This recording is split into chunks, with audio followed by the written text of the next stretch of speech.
Hoje é dia de conhecer os segredos dos efeitos de um dos maiores filmes de todos os tempos, o clássico Titanic. Esse é clássico mesmo. Uma produção que usou todo tipo de truque, miniaturas incrivelmente detalhadas, imensos cenários realistas, mais de uma centena de dublês, um gigantesco tanque de água, computação gráfica inovadora para a época, enfim, um verdadeiro show de tudo que a tecnologia e os efeitos práticos podiam oferecer quando o filme foi feito. Quer conhecer todos os detalhes? Então não pula fora daqui não. Vem comigo nessa viagem.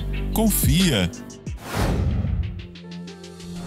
Alguns meses antes de eu fazer esse vídeo, foi divulgada uma reconstrução digital detalhada dos destroços do Titanic, feita em 3D a partir de centenas de milhares de imagens. Mas na época do filme do James Cameron, ele não tinha esse recurso. A reconstrução fiel do naufrágio envolveu desde a contratação de historiadores até várias visitas do diretor aos destroços do navio, no fundo do Oceano Atlântico. Mesmo gravando imagens reais do Titanic naufragado, Cameron fez várias cenas do filme com uma miniatura. Ela foi filmada de cabeça para baixo para facilitar a movimentação dos equipamentos. O fundo do mar foi simulado com o uso de muita fumaça, filtros especiais de câmera e luzes específicas. Também construíram cenários dos destroços dentro de um tanque. Alguns objetos foram aquecidos, desgastados e pintados para simular o desgaste de muitos anos na água. Falando em cenários, Titanic teve um dos mais impressionantes já vistos. Foi montada no México uma réplica cenográfica com 88% do comprimento do navio real. Ela foi posta dentro de um tanque com 64 milhões de litros de água, e mesmo assim ficou com uma parte projetada para fora, porque não cabia inteira ali. O tanque era equivalente a 25 piscinas olímpicas e tinha mais de um nível de profundidade. 70% dele era raso, com 1,20 m, mas tinha uma parte muito mais profunda para a encenação do naufrágio. Ali, o navio cenográfico foi construído sobre andaimes de aço e uma plataforma hidráulica, assim poderia ser submerso durante as filmagens. Para reduzir custos, além do leve encurtamento em relação ao original, apenas um lado foi finalizado. Por isso, a produção preparou algumas cenas já com a intenção de inverter a imagem depois. Algumas inscrições foram feitas com letras invertidas para ficarem legíveis quando fossem espelhadas. Outra decisão relacionada ao orçamento foi a de não construir cerca de 25 metros da área dianteira. A proa, onde acontecem algumas cenas memoráveis do filme, tinha só um pedaço da parte frontal. O resto teria que ser preenchido graças à magia do cinema. Mas não foi só CGI, não. Na época de Titanic, os efeitos gráficos tinham mais limitações, então foi usada uma mistura de várias técnicas. Nessa parte do filme, por exemplo, que foi chamada de a cena de $1 milhão, a computação gráfica foi usada para fazer fumaça, os pássaros que passam voando, uma bandeira tremulando, pessoas vistas de longe, animadas com a ajuda de captura de movimento, e a água, embora algumas ondulações sejam imagens reais de rastros de navio, manipuladas digitalmente. Já o Titanic, aqui, na verdade, era uma miniatura em grande escala, filmada em estúdio. E aí você deve estar perguntando, como eles fizeram parecer que os atores estavam nessa miniatura, ainda mais com uma câmera que não estava parada? Bom, a resposta é uma técnica consagrada nos filmes antigos de Star Wars, o uso de câmeras com motion control, ou seja, com controle automático de movimento. O sistema que guia essa câmera por meio de um computador é capaz de repetir o movimento exato mais de uma vez ou se adequando à escala do que está sendo filmado. Assim, os atores fizeram a cena girando em uma plataforma móvel e em frente a um fundo verde. Depois, a imagem foi combinada com a gravação feita com a miniatura. Obviamente, nos dois casos, o controle de movimento da câmera foi calculado para que as duas filmagens parecessem encaixar perfeitamente. Então aqui, a gente vê os atores de verdade até a distância que foi possível filmar no estúdio. A partir de certo ponto, a imagem deles é gerada por computador. As mesmas técnicas foram aplicadas em vários momentos marcantes, que mostram um navio em todo o seu esplendor. Em uma das cenas mais famosas, em certo momento, os atores mais uma vez foram colocados em uma plataforma móvel, que dessa vez também podia fazer movimentos da vertical. Já as imagens da imensa sala de máquinas, que hoje em dia certamente seriam feitas com CGI, no filme são uma combinação de elementos reais em vários tamanhos diferentes. As máquinas do filme, que na verdade são de outro navio antigo, tinham 1/3 do tamanho da sala de máquinas do Titanic. Para parecerem maiores, incluíram no local miniaturas de passarelas velas e luzes. Os atores foram filmados em frente a um fundo verde, por meio de câmeras com controle de movimento, para tudo ficar sincronizado. E para aumentar mais um pouco a sensação de grandiosidade das máquinas, ainda usaram pessoas de baixa estatura. Outro truque criativo foi usado quando o navio aparece de longe, na cena do jogo de cartas, no início do filme. O que a gente vê ali também é um truque de escala, mas o navio não era um modelo totalmente tridimensional. Ele foi feito a partir de uma foto de uma das miniaturas, que foi recortada e montada em várias camadas. Se você acha que esse conteúdo vale o seu like, eu agradeço. E não esquece de conferir a sua inscrição no canal. Tem gente dizendo que teve que se inscrever de novo. Bom, eu parei para dar o recado, mas o vídeo não acabou não.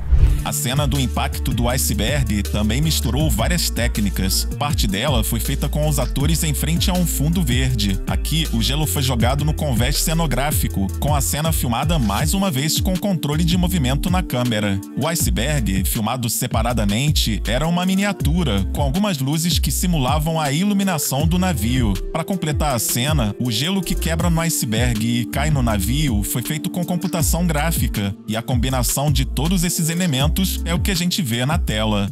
Tudo que eu mostrei até aqui passa uma ideia do trabalho dessa produção, mas nada se compara à longa sequência do naufrágio do Titanic. O navio cenográfico de 236 metros de comprimento era dividido em seções, cada uma com mecanismos que permitiam diferentes ângulos de inclinação. A estrutura principal podia inclinar 6 graus, a parte frontal inclinava até um pouco mais. Já a seção traseira foi preparada para girar até 90 graus, mas os 6 graus que eu citei eram menos do que seria preciso para retratar o que aconteceu no naufrágio. A solução foi inclinar a câmera em alguns momentos para aumentar o ângulo e, quando necessário, nivelar a água na pós-produção. Em um dos cenários internos do navio, que na verdade ficava em outro local, também usaram um truque de posição de câmera. Aqui, fizeram com que os atores se inclinassem para um dos lados, já que essa parte do cenário estava na horizontal, não tinha sido preparada para mudar de ângulo. Já a inclinação das bebidas em copos e taças foi simulada com um gel solidificado.